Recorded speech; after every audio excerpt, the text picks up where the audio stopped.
আমাদের তৈরি হবে, সেখানে আমাদের বসতে হবে, এইভাবে আমাদের এমন কোনো ঠাকুর বাড়ি থেকে এখন না করা হয়, তাহলে আমরা লক্ষ্য করছি সমাজের মধ্যে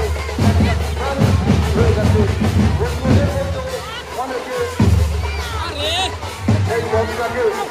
নিয়েছেন, তাদেরকে আমি স্মরণ করিয়ে দিতে চাই এবং তাদের কাছে আমার আন্তরিকভাবে অনুরোধ যে যেখানে